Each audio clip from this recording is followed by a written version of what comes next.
7 বার করে ফু দিলে সন্তানের ব্রেন ভালো হবে এবং পড়া মনে থাকবে।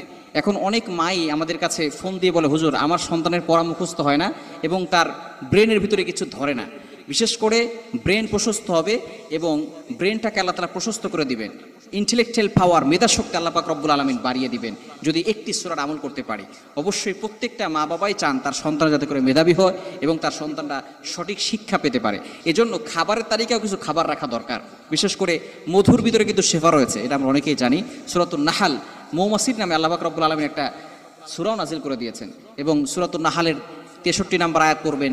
এই আয়াতগুলোতে আল্লাহ পাক রব্বুল আলামিন জানিয়ে দিয়েছেন, ইয়াখরুজু মিন বুতুনিহা শারাবুন মুখতালিফুন আলওয়ানু ফিহি শিফাউল লিন্নাস। এজন্য ঘরের ভিতরে মধু রাখবেন, বাচ্চাকে বেশি বেশি মধু খাওয়াবেন, কিশমিশ রাখবেন, খেজুর রাখবেন, এগুলোর ভিতরে ব্রেন প্রশস্ত হয়, এগুলো বাচ্চাকে খাওয়াবেন। আমরা বিভিন্ন ধরনের যে বর্তমান বাজার যত যেগুলো আছে, এগুলো বিস্কুট, এরপরে চিপস, জুস, এগুলো খাওয়াই। এগুলো খাওয়ালে কিন্তু আস্তে আস্তে আরও মেধা দুর্বল হয়ে যাবে। এগুলো না খাওয়ায় আপনি আপনার সন্তানকে যে খাবারগুলো খাওয়াবেন তার ভিতরে 1 নম্বর হচ্ছে মধু, 2 নম্বর হচ্ছে খেজুর। নবী সাল্লাল্লাহু আলাইহি ওয়াসাল্লাম খেজুর পছন্দ করতেন এবং আরবে বিশেষ করে এখনও খেজুর প্রচলিত আছে। খেজুরে কিন্তু অনেক ভিটামিন আছে, আপনি ডক্টরের সাথে পরামর্শ করবেন, খেজুর খাওয়াবেন, কিশমিশ এটা খাওয়াবেন। এবং 4 নম্বরে আপনি দুধ বেশি বেশি খাওয়াতে পারেন। ইমাম বুখারী রাহমাতুল্লাহি আলাইহিকে তার মা দুধ খাওয়াতেন, পানির পরিবর্তে দুধ খাওয়াতেন।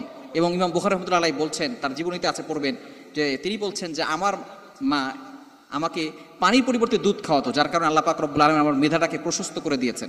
এজন্য এই খাবারগুলো খাবারের তালিকায় রাখবেন, সন্তানকে এগুলো খাওয়াবেন, দেখবেন মেধা প্রশস্ত হবে।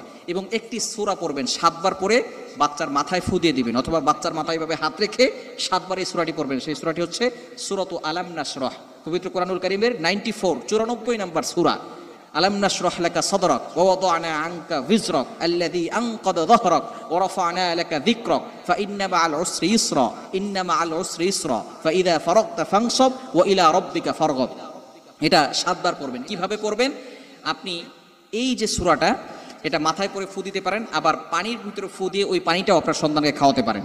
সেটা হচ্ছে প্রথমে 3 বার দুরূদ শরীফ পড়বেন, এরপরে এই সূরাটা 7 বার পড়বেন, আউযুবিল্লাহ বিসমিল্লাহ সহকারে 7 বার পড়বেন, পরে আবারও 3 বার দুরূদ শরীফ পড়বেন, পরে পানিতে ফু দিয়ে ওই পানিটা আপনার সন্তানকে খাওয়াবেন। এছাড়াও যদি আপনি রাতের বেলা কিশমিশ ভিজিয়ে রাখতে পারেন, কিশমিশ খেজুর ভিজিয়ে রাখতে পারেন, কিশমিশ ভিজিয়ে রেখে সকালবেলা এই আমলটা করে ফু দিয়ে তারপরে ওই কিশমিশ পানি আপনার সন্তানকে দিতে পারেন। ইনশাআল্লাহ আল্লাহ পাক রব্বুল আলামিন আপনার সন্তানের মেধাটাকে প্রশস্ত করে দিবেন। অথবা দুধ খাওয়াচ্ছেন, সে দুধের ভিতরে আপনি এটা পরে ফু দিতে পারেন। সূরা আলাম নাশরাহ খুবই চমৎকার একটি সূরা।